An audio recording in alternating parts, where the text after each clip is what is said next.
Good evening. Thank you for joining us. It is The Late Show and it is live. So we're open for you to be able to take part in the programme. And I think tonight is a special night. Reason is that we don't have a lot on the agenda, although there's a lot happening across the world. So we'd like to have a little bit of an open mic.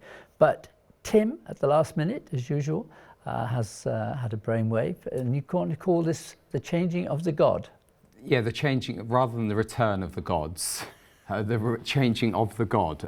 In one sense, it can be relating to God, G-U-A-R-D, yes, in America and at the Church of England. Yes. There's going to be a shake-up on both counts. Yeah. Well, let's start.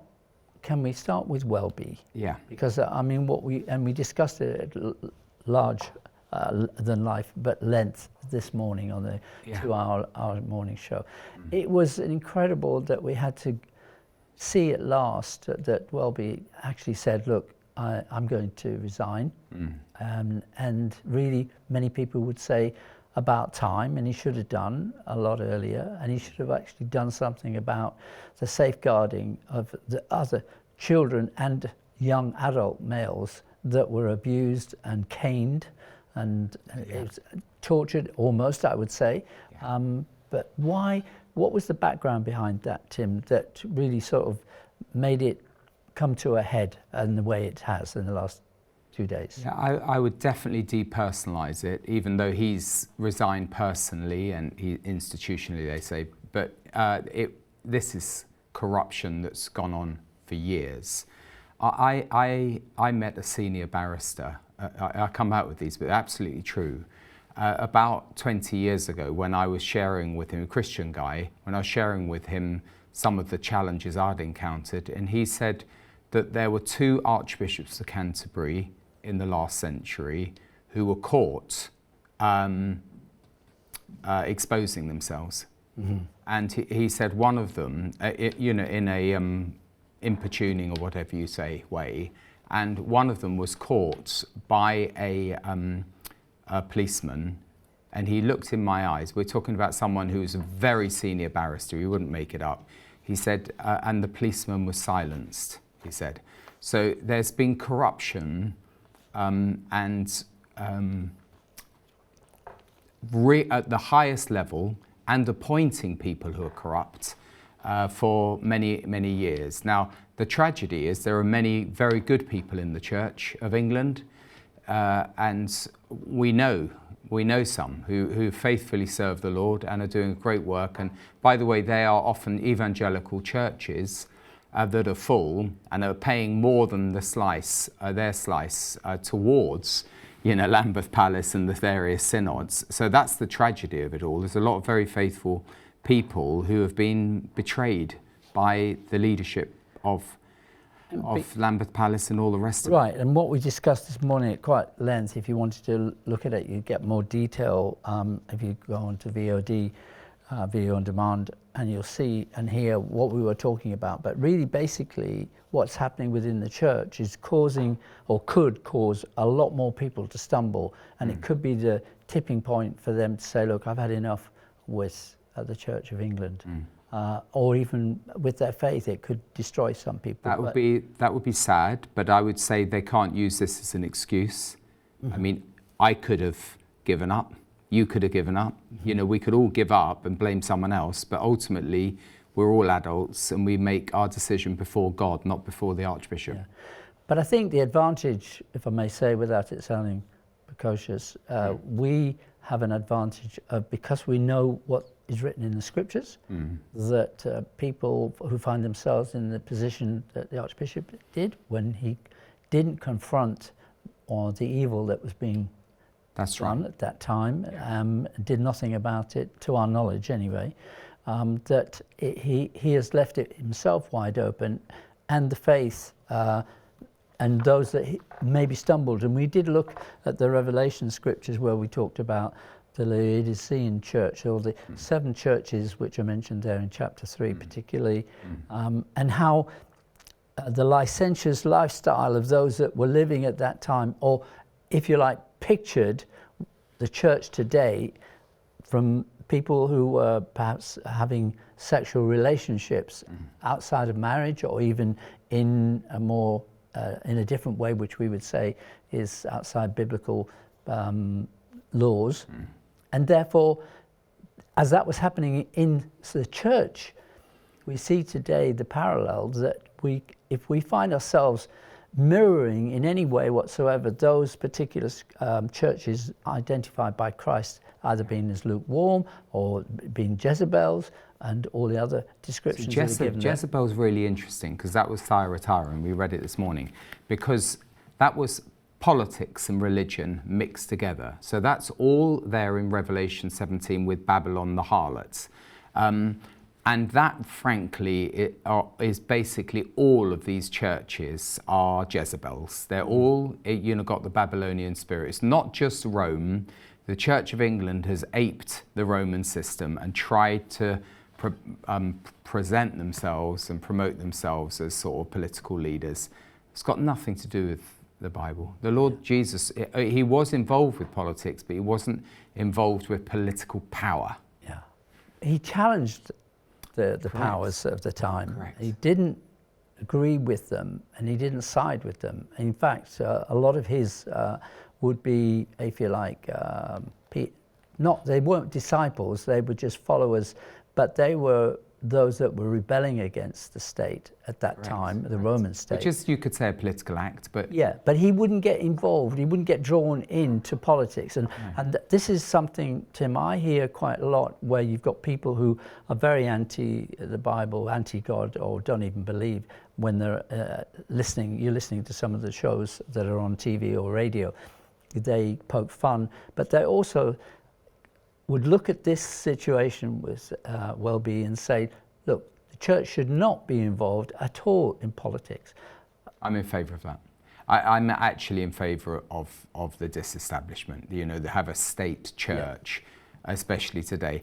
Although one side of me says, it's quite nice, England, where we have the parish church. If it was functioning properly and you beat the bounds on Rogation Sunday, you have a kind of territorial view of the Christian faith. And I do believe God does have a plan for territory. A lot, I think mistakenly, a lot of Christians think, oh no, it's all spiritual and we should hide away. No, I do think we should take territory for a spiritual end, not for a political end. Yeah. Now, if I heard you correctly, I agree with you as well, but I know that there are others who would say that we are to be involved in politics as Christians. Yes, we're supposed to pray for our leaders, but does that mean to say that we have to make a decision to side with or to pick a political party? That we shouldn't be party political. Very good. So, you could say Joseph was political, you could say Daniel was political, you could say, a whole number of prophets, Isaiah, Jeremiah, you could say they were political, but they weren't. They came against the state. Yeah, they were speaking truth to power. Yeah, exactly. They were there to represent God, but not within the, if you like, under the auspices of being a political agent in some way or another, or a voice. We need to be separate from the state. Absolutely, because and Welby was party political. If you look at some of the causes that there was political division, party political division on those, and he chose one side or another. Yes, and said that he was like God's spokesperson on these issues when he really wasn't. Particularly like migration and Rwanda and things like that. Yeah, exactly. Got you. Yeah. Okay. Well, good opportunity. We can have a look at what you're having to say on this. On this particular question as well, should we as Christians be politically minded to the point that we actually say, right, we're going to vote for this party or that party, and we want to be part of that? By the way, this is very relevant to America, and that's why we mentioned Trump as well, because there were two camps, in the founding of America. There were the Puritans and the Pietists. The Pietists believed in just private faith, keep it to yourself, don't do God and all that. The Puritans believed, no, we've got to take territory. We've got to create America, as it were.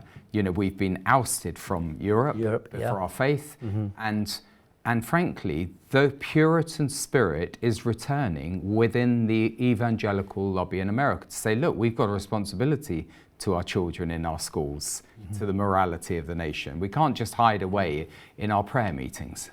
Okay, I'm trying to think of something that you could use from the old scriptures. Yeah. Okay, so when we had the powers that be and say the king, I'm trying to think which king it was in particular, but the time of, I think it was Isaiah, or no, Jeremiah, I think it was, Jeremiah.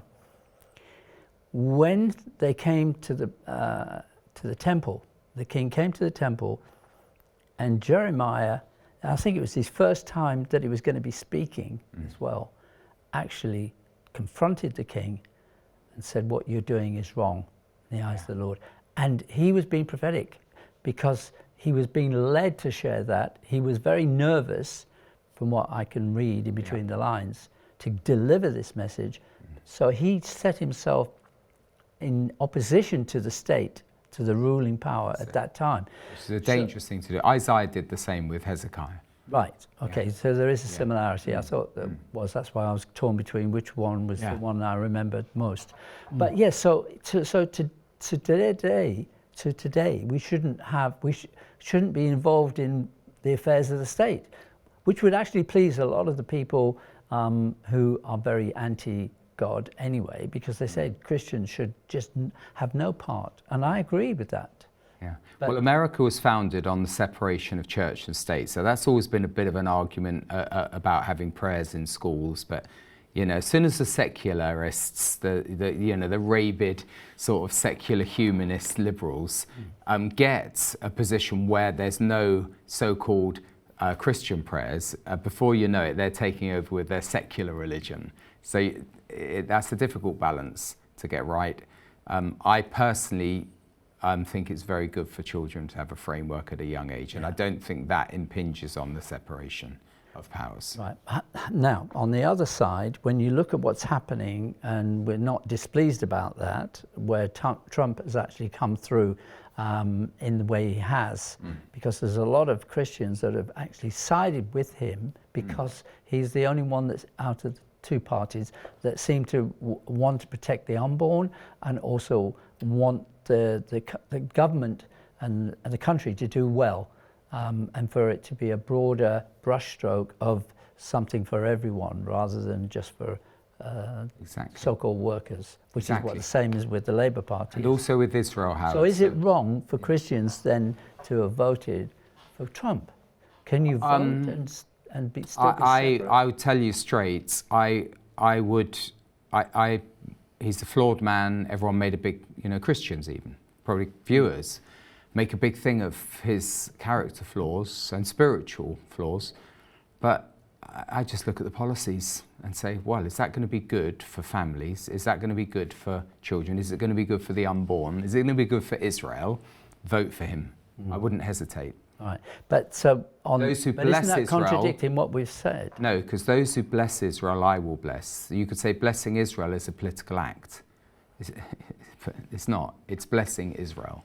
It's looking at things spiritually. It's a fine line, isn't it? No, I think if you come down onto the carnal level, it's clear that you're completely wrong if you go with one side and another. On a spiritual level, you say, well, what can I do for the good of the kingdom?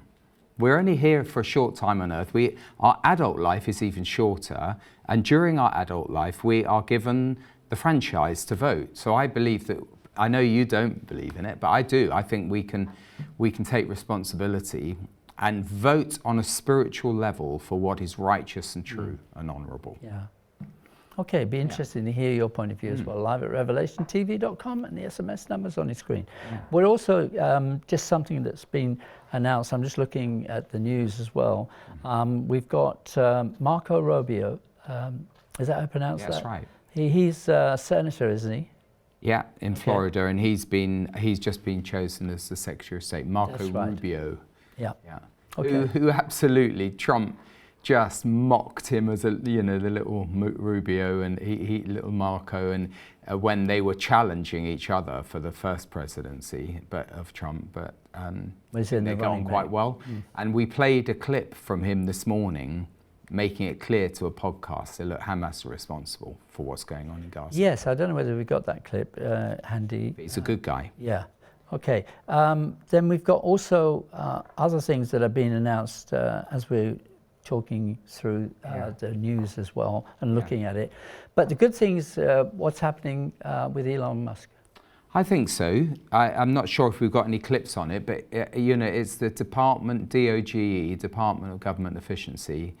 There's another guy who challenged Trump for the presidency with an Indian name. I can't remember how to pronounce it, but they're going to work together.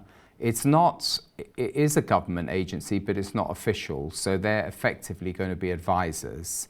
But Elon Musk says that he can save $2 trillion from the federal budget.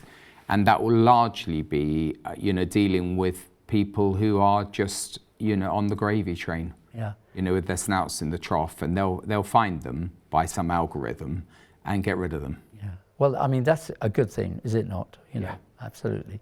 Yeah. But we do have some clips, I think, which as well we can share. So this as well. is going through the day. There's been quite a few dramatic things. The Secretary of Defense, is a real hard nut. A friend of Trump, and let's watch, because I'm here to learn as well, Howard, because these announcements have come out today. It's so fast, and fascinating. Everything's moving so quickly as well in our world as well. So let's start by having a look at the CBN clip. President Biden welcomes President-elect Trump back to the White House this morning as part of the orderly transition of power. The Oval Office visit will be the first face-to-face meeting since their debate in June. The American people deserve this. They deserve a peaceful transfer of power. They deserve a smooth transition. And that's what you're going to see. All this happening as Trump continues to form his administration. Overnight, he stunned Washington by nominating Fox News host Pete Hegseth to serve as Secretary of Defense. Hegseth, a veteran of Iraq and Afghanistan wars and a graduate of Princeton and Harvard, has been vocal about reforming U.S. military leadership. However, his critics argue that he lacks the experience necessary to lead such a powerful agency. You got to fire the chairman of Joint Chiefs, and you got to fire this. Obviously you're going to bring in a new Secretary of Defense, but any general that was involved, general, admiral, whatever, that was involved in any of the DEI woke, it's got to go. Trump also announced that he's nominating former Director of National Intelligence John Ratcliffe to head the Central Intelligence Agency. He will be a fearless fighter for the constitutional rights of all Americans while ensuring the highest levels of national security and peace through strength, the president said in a statement. Trump also plans to establish a new department focused on slashing government waste. Elon Musk and Vivek Ramaswamy will run this yet-to-be-formed department, aiming to streamline the federal government and reduce bureaucracy. Just before meeting Biden, Trump will head to Capitol Hill to meet with congressional Republicans.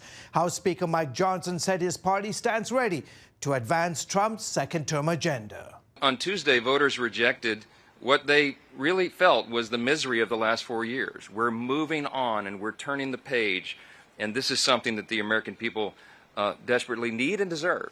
We are going to raise an America First banner above this place. On the Senate side, with Republicans in control of the upper chamber, a leadership vote is scheduled for Wednesday. The key contenders for Senate Republican leader include Senators John Thune, John Cornyn, and Rick Scott. George Thomas, CBN News.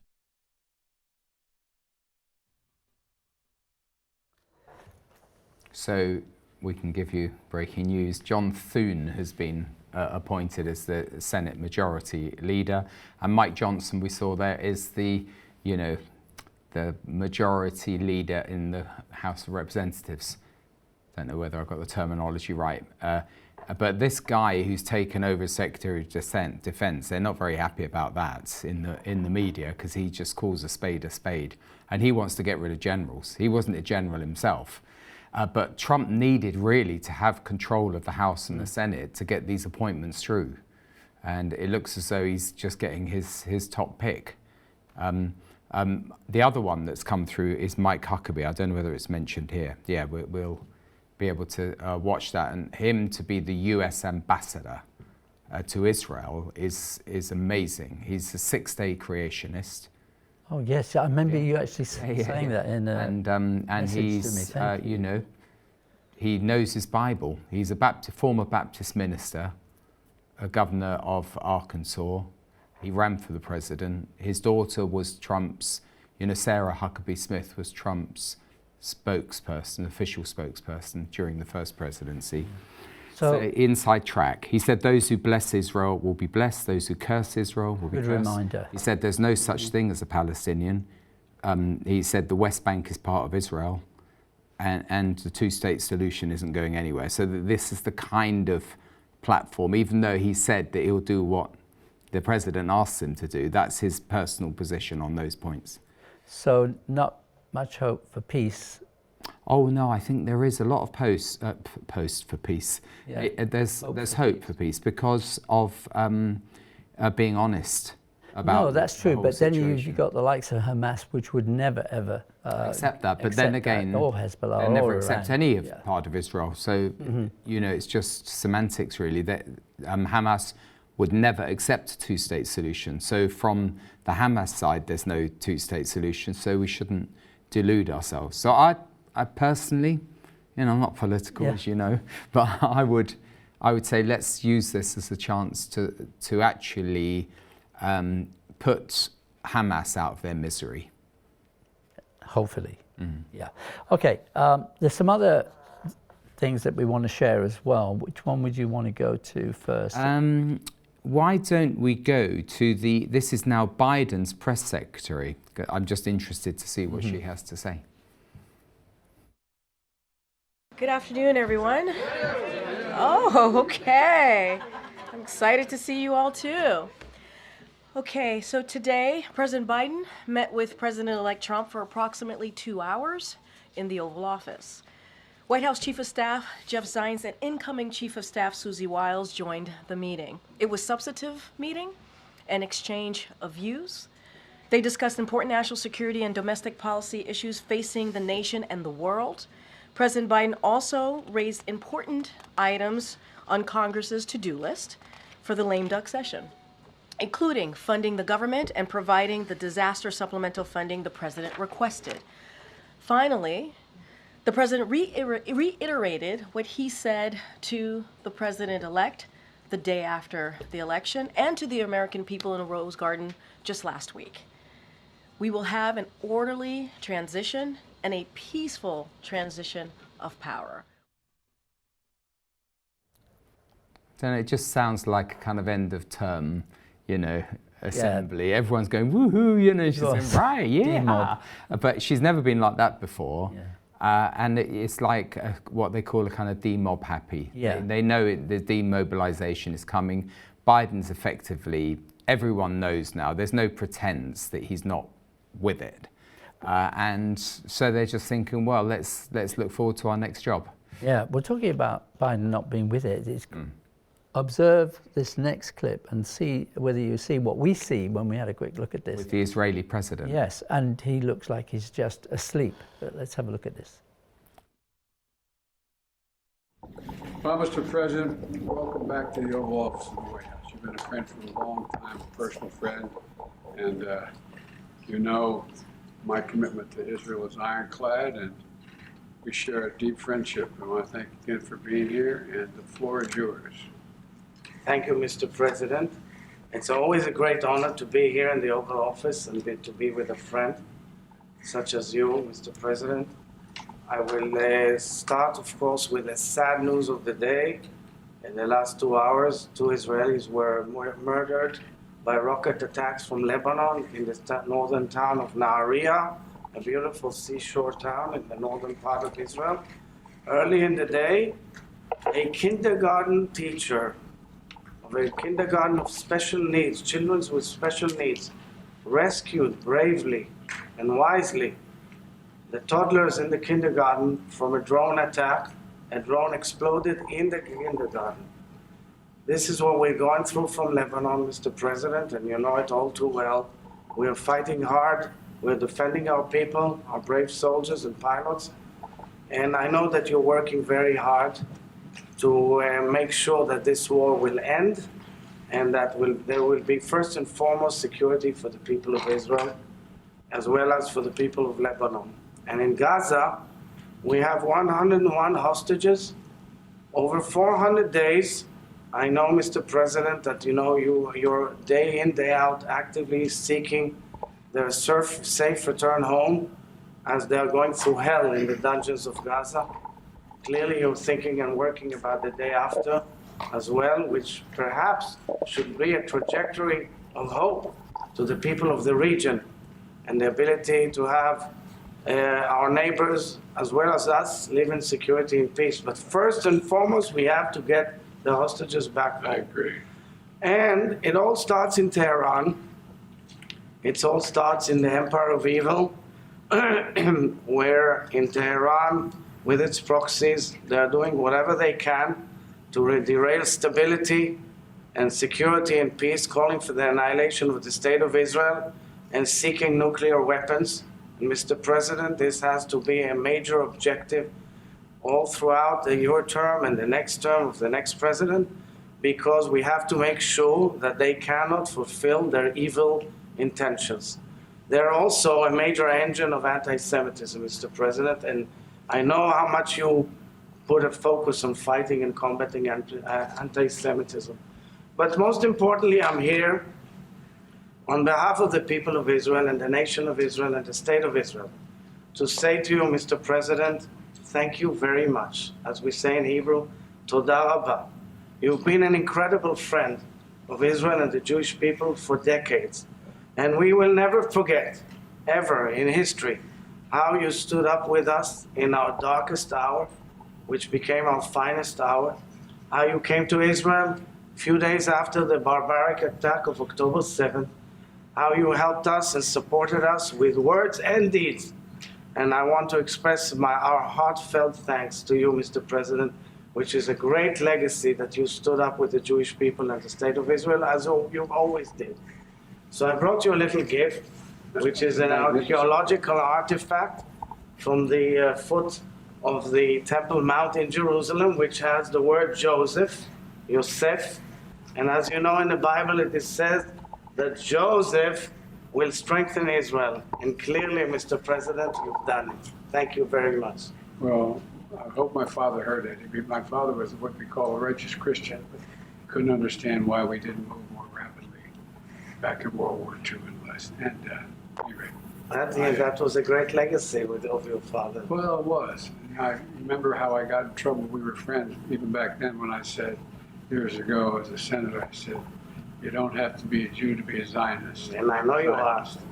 You're clearly a Zionist, Mr. President. Well, God love you. Thank you very much. Thanks for being here, pal. Yeah. I think that when Trump is doing what he's doing at his age, it's amazing. I mean, I watched last night the documentary on Netflix about Trump's life. Even, as I said this morning, Tim, you know, from the age in his mid-20s, he had such an intellect and a brain to be able to put a deal together that made the beginning of the Trump empire. His father was very clever as well, but Trump was quite unique then. And looking through the whole of his life, I only got to episode 3, but it is amazing. Yeah, you see all the faults as well. You see some of the arrogance there particularly. But where we're heading and seeing today, maybe if God has touched him in the way in which he's saying as well, you know, it could only be for the better, for not only for America, but for the Western world. It might not be good for Russia, it might not be good for China, and it certainly won't be good for Iran.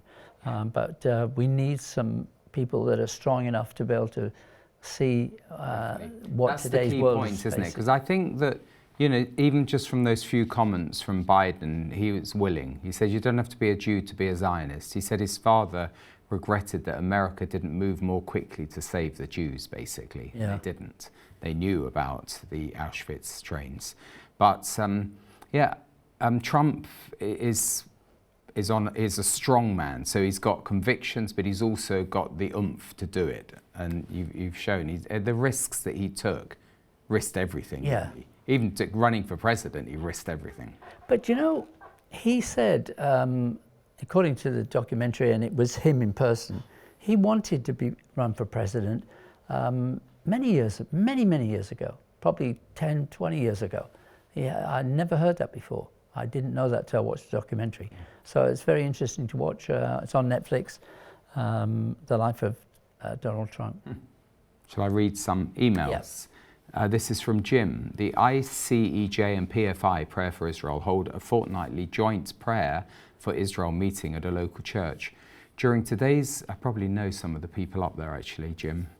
During today's meeting, the current situation with Justin Welby was mentioned. A thought came to me that there has been so much pressure for years to take the Bible out of society, e.g. schools and politics. I suggested that we should pray that politics now be taken out of the church or of any denomination and the Bible be brought back, including Romans 9-11 and the whole of Revelation, including where the Lord will be coming back to.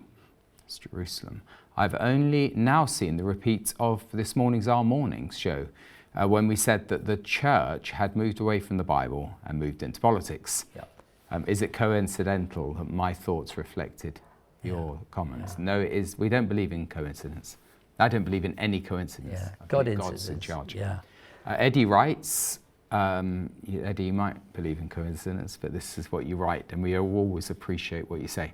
Viewers may not know that in the city of Brighton, Remembrance Sunday began with an Islamic prayer and a reading from the Quran. So Winston Churchill must be turning in his grave. He went to school in Brighton. Didn't know that. You always come up with something new. David says, living in Ireland as I do and having seen the damage caused by the church by clerical sex abusers here, it's a relief to see that Welby has resigned because his several counterparts at senior level in Ireland in the Catholic Church all refused to resign when their cover-up of sex abuse cases emerged. Now the Church of England needs a thorough clean out of all the others who carried out cover-ups. It wasn't just Welby. And Debbie says, I think to some degree we should be involved, especially when we see issues coming out which are in contradiction to what the Bible says. Absolutely. That's not so much politics, that's more upholding the Bible as our law, really, that we should be following, not the laws of the land. My dad was a local councillor in Richmond. He went into those meetings with a Bible in his hand. He put the Bible down, and at every meeting he raised the issue of abortion. They hated him. Yeah. Well, Jesus said that's what would happen. Yeah, I mean, he was head of the building committee. Whatever you call it. Yeah.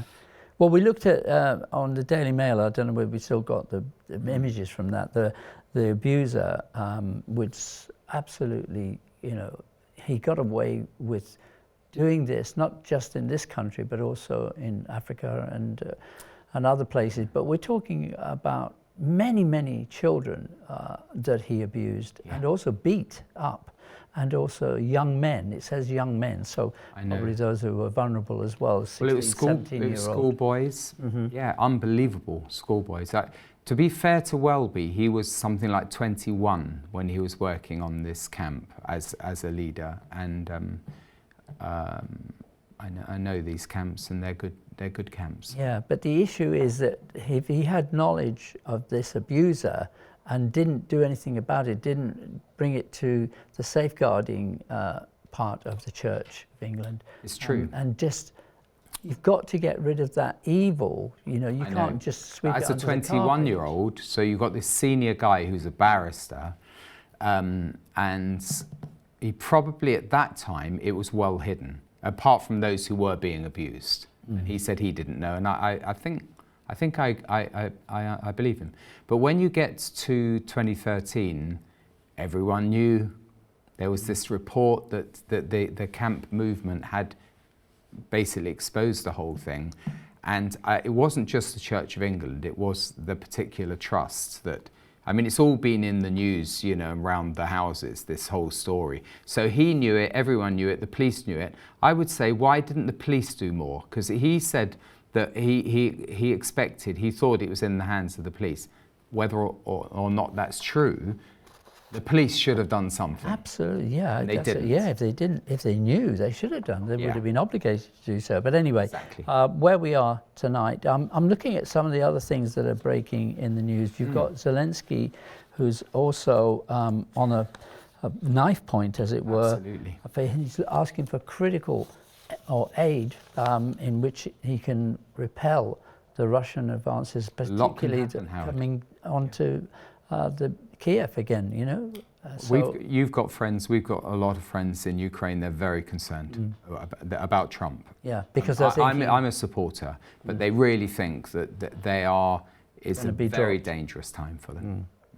I was surprised as well when I was watching, I don't know whether it was in the news or a documentary, but it was actually where it talked about how close we came to nuclear war, or there was going to be nuclear armaments that were going to be used by Russia not so long ago. We're talking probably weeks or months ago. That's it. Battlefield. Battlefield. By the way, they've been doing exercises again outside our house, you know, with ships with hypersonic missiles. We're living in cuckoo land if we think that there isn't a danger. We are a sea, you know, bound nation, and they have ships that can come, you know, within a few miles of our coast, anywhere in Britain. The 3 mile rule, though, must apply, isn't it? Yeah. You know, so you can actually see them from your home. Absolutely. I remember a few years ago, a Russian so-called flotilla went past, and we actually saw it go past. It was about half a dozen ships going down to the Mediterranean. They looked a bit ropey. You could actually smell the diesel fumes coming from them. They were like old sort of steamers going, you know, futting down the channel. But I'm not sure Russia is equipped in terms of a major world war, but certainly with nuclear weapons they are. Oh my goodness. Yeah. Where do we go from here? We go to the next email. Oh, good. Which is, well, actually finish Debbie's email. If we can go along to the meetings on these issues, I've had a response to my email on assisted suicide, and I've been invited to a meeting on Friday, she says. Very, very good. So that isn't being a politician, that's being a Christian, you know, and testifying to God's righteous, you know, laws. It looks like it's going to be approved, is it not? I'm not sure. There's a free vote, and there's probably, we said it's the most godless parliament ever, which it is. So maybe if it's a free vote, it doesn't matter whether Ed Davey or Wes Streeting or someone says they're concerned about the vulnerable. Probably most will say, oh, well, people need choice about when they die. Mind you, it'd be good to hear from you what your thoughts are as well, because there are people who I was watching, sadly, a young man that was on the TV before I came down to the studio, and he had motor neurons disease, and it was just about breathing, and they were talking to the family and saying this could be it, you know. And he looks like he was really suffering as well. So, I mean, your heart goes out to the families who are having to deal and see their loved ones suffer. It is really tragic. But I wonder... They probably have a mechanism already. They don't need this slippery slope new law on euthanasia. They've got things like the Liverpool pathway. They've got different ways of kind of accepting that we don't need to have the machines on forever. You know, life support machines. But yeah. Okay. Again, live at revelationtv.com. Yeah, there's a lot here, Howard. So Glenda says, did I hear correctly that you think Christians should not be involved in politics? Donald Trump has got a lot of Christians in his team, which I think is so good, especially for Israel and the rest of the nation. Nick writes, when I was baptized, I voted for God's kingdom. We can only vote for one. Perhaps I am wrong. I would agree with that. Sorry, yeah. I was just thinking, Patricia writes, that we can thank the Lord that the African clergy have been a strong voice in stopping the woke Welby from going further than what he wanted to push. Very true. But going back to what was brought up there, it did make me think, you know, when we shouldn't be involved, I don't think, in politics, you know, but then when you got somebody like Trump who's gung-ho on helping the righteous standards of God to come back in, then you are tempted to be supportive of that, should you not? And that's... Well, I think the measure is this going to be good for Christian witness? Is it going to be good for the kingdom of God? You know, and measure it by those standards rather than, you know, waving a flag and say this is a wonderful party and, you know, I've worked for this party all my life and all that nonsense. Yeah. That's idolatry. I think it's easier to look at a government or the governments we've had of late in the United Kingdom and go, I give up. I give up. I don't want to support, even if you were a supporter of a particular political party, even today, what would you do if you're a Christian and you're seeing what the Labour Party are doing, or the Lib Dems or whatever? I would want, if I was a voter, I want to stay a million miles away from supporting any of those.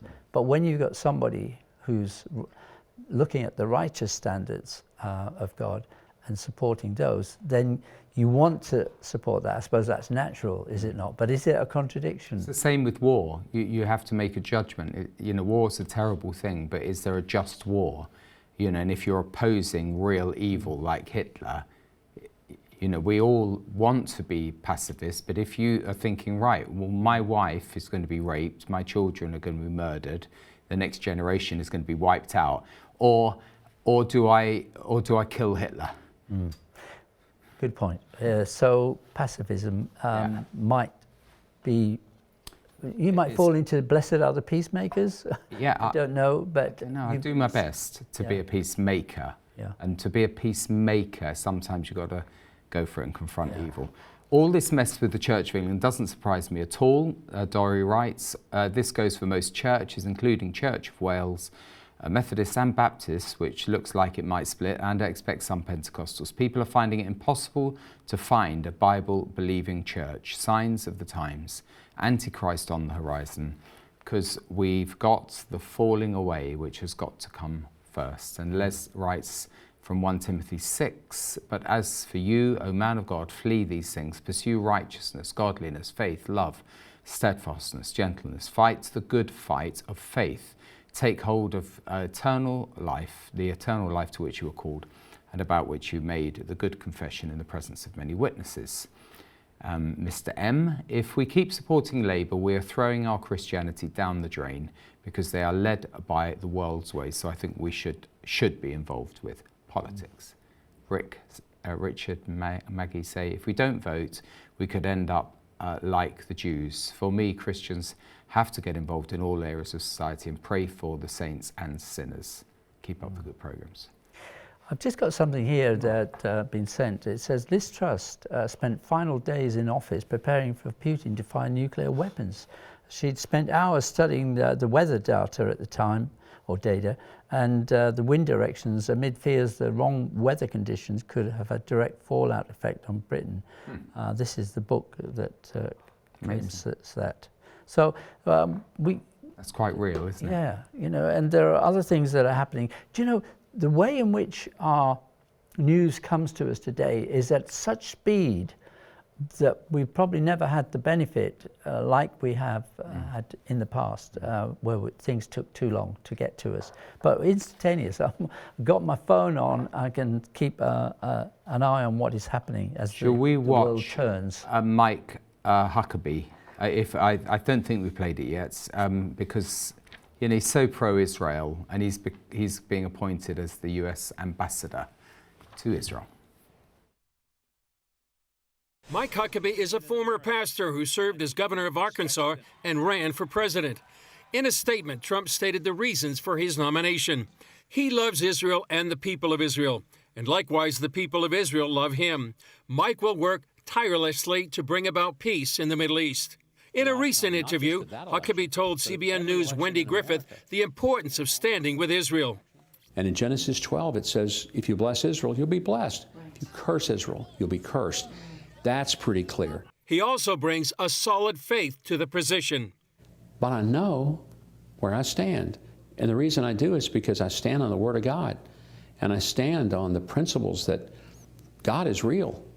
And that His Word, His direction, is more important than anything else in my life. Former U.S. Ambassador to Israel David Friedman wrote, "Congrats, Mike, on getting the best job in the world." Evangelical leader Joel Rosenberg wrote, "Huckabee's appointment sends a powerful message about Trump's intention to stand solidly and unwaveringly with Israel." Yigal Carmon, founder of the Middle East Media Research Institute, told CBN News Huckabee is a perfect choice. Governor Huckabee is an expert on Israel and the region in general, but he is also, and maybe more importantly, a believer, a leader in faith. Carmon says Huckabee's faith helps him understand the wave of violent attacks in the Middle East led by Shiite Iran. And it takes A, an expert, and B, a leader in faith to first understand the scope of the attack and the conflict in the region. As Israel's war with Iran's proxies continues, Prime Minister Benjamin Netanyahu once again directly addressed the people of Iran. He hinted if Iran strikes Israel again, the IDF might retaliate by hitting Iran's most valuable resources, like its oil fields and facilities. Another attack on Israel would simply cripple Iran's economy. It would rob you of many more billions of dollars. Netanyahu suggested Iran could finally have peace if it gets rid of the Islamic regime. There is one force putting your family in grave danger: the tyrants of Tehran. That's it. Okay, I'll read a few more emails. Interesting times, eh? Yeah. I've got something to share in a minute about what's happening in Spain with regards to the weather conditions. Yeah. We had a tornado right over our studio, and something to share about that. If we got a little bit of video which made the headline news in Spain as well. Paul and Ruth write, "It's interesting to see that the judicial system is corrupt. God's judicial system is not much different from ours. The problem is that ours is totally imperfect, but God's is just. We are participating in Babylon without having any options to get out. We will only get out of Babylon by the transference to the spiritual life, spirit life, which will only be fulfilled by absolute subjection, so surrender to God Himself. We are to separate ourselves from this current world and be continually transformed into the spirit life, even to the point of self-sacrifice, just like the heroes of the 2 world wars who laid down their life for their friends, for freedom." And Carl says, "I see how you're struggling to make a case on either side of should Christians be involved in politics or not. I think your views are slightly clouded by adopting American Christianity, which tends to equate republicanism with Christianity." I don't think you've been completely listening to us. That's Carl with a K, by the way. No, but I think get where he's coming from. Yeah, I know, but I don't openly support the Republican Party, but I support policies that support biblical values. Yes. But I know what he's coming from. Yeah. No, it's a fair point. Yeah. To some of the sections of the American church, there is more allegiance to the Republican Party than to the Lord Jesus Christ. I would say because of the abortion issue, largely. Initially, when I heard Mike Huckabee and Speaker Mike Johnson are Christians, I was excited for them. But having listened to them over the years, I doubt if they bear good Christian testimony.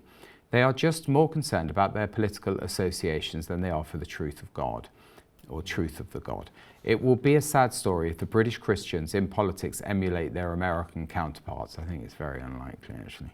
No wonder we are not making impact to the society.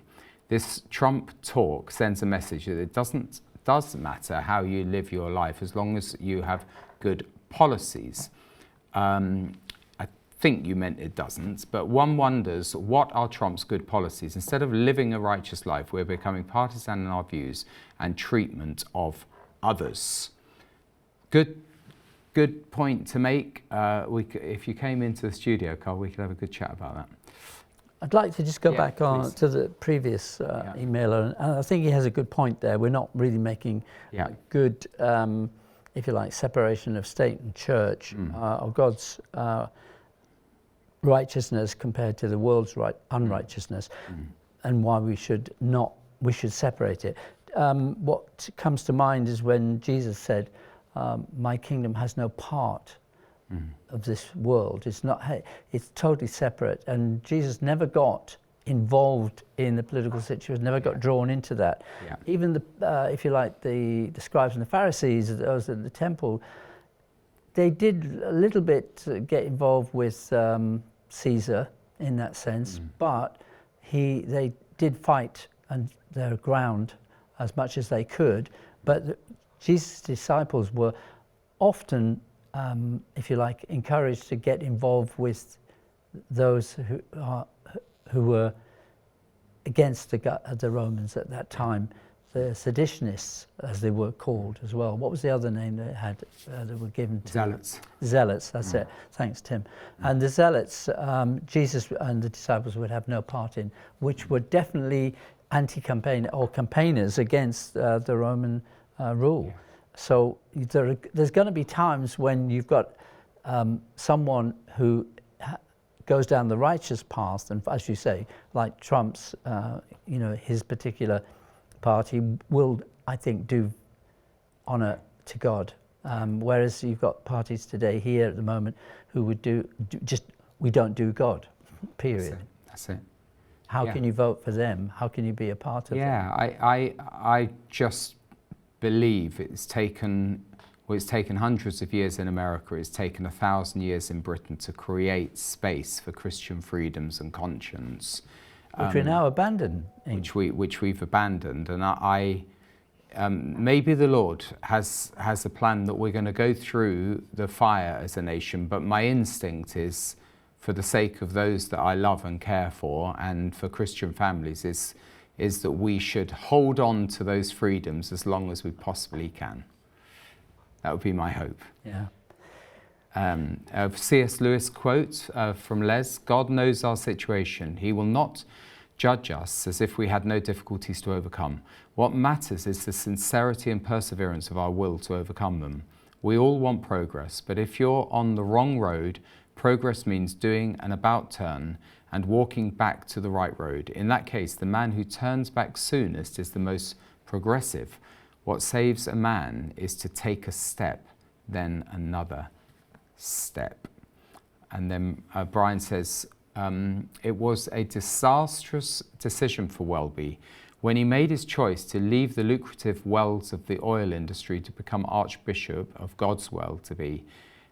As he then broke his oath that he took with God when he presented the Queen with his petition to sign in order to legalize same-sex marriage in what was once Great Britain."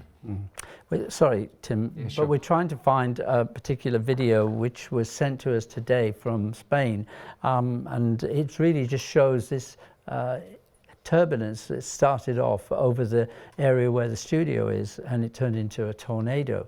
The bottom line was, if we can't find it, we'll share it with you tomorrow morning. But the bottom line is that it missed RIC, the studios, literally both opposite the studio and right next door. Those two buildings were hit by the tornado, and the people that were watching it and everything were going, "How come that didn't hit that studio, Revelation TV?" People are saying that it was a miracle. Even the builder of that, who's not necessarily to us known as a believing Christian, he said twice in a message that he sent, he said it's unbelievable. It has to be a miracle that that tornado did not affect the studios. Went right past it, and it was absolutely. We could show the video. I don't know why we can't. We'll be here. We can show it tomorrow. Yeah, we'll show it if tomorrow. We can find it. If we can find it. Elon Musk seems to be advising President Trump on investing in cryptocurrencies, Stephen writes. As if that, by the way, it's gone up nearly to $100,000, the Bitcoin. I think that's what it's called. And if that's not bad enough, there's a discussion going on about getting rid of the Fed. The last person to mess about with the Fed was JFK, and we know what happened to him. Anyway, enough about them. The Late Show is by far one of the best programs on Revelation TV. I enjoy Wednesday and Thursday nights immensely and look forward to interacting in these shows. I'm pleased that you write in, Stephen. Yeah, just another thought about, politics again. You could say, oh, Naboth was, political in that he wouldn't give his vineyard to Ahab the king. You could say, oh, cynically, that's a political decision. He wanted to hold on to his own property. But no, it's a decision. Are we going to comply with the state or not? Are we going to be, as it were, harlots of Babylon or not? Are we going to sleep with Potiphar's wife? You could say, oh, well, that was a political blunder from Joseph, but in the end, he ended up running the whole country. Now, this is from... it's a bit long, Cheryl. Shall I try and read it? Have we got time? Go on, yes. Yeah. Let's pray for Trump, but also for Sakir. I believe God has placed them both in power. I mean, Trump's character is flawed, but we can't see his heart. Only God can. Also, Sakir is an atheist, so who are we to point? We are all sinners. Whether God chooses leaders for his will or reveal our sin and fallen world, I'm not sure. I do believe we need to worry about the UK more with Starmer. Let's hope that Trump can wake up as a country, wake us up as a country. Trump has the right idea about sovereignty, and I believe the EU also, these big superpowers are evil, and only Trump is calling these things out. God is the only one that can restore my things. I don't know what you mean by that. It's really sad about the Church of England. It seemed we once spread Christianity through the world, and now it's the opposite. It doesn't surprise me. I think we're run out of time, Cheryl. Yeah. Over to you, Howard. Yeah, well, I'd like to say that unfortunately we can't show that video, but we will do it. We'll have it all in line for tomorrow mornings, our mornings. And I've got to apologise for me tonight because I'm so tired. I've had an extremely long time actually just working, and I've not had a break today at all. So I'm not really on top form by any means. But nevertheless, I thank you for bearing with us, and Tim, bless him, as well, and Nathan. Of all of us, we're trying to bring you what we can with regards to what God's word is really saying to us and how he speaks to us through the Bible. So I'd actually encourage you to read Revelation chapter 3 just for tonight. God bless you and take care.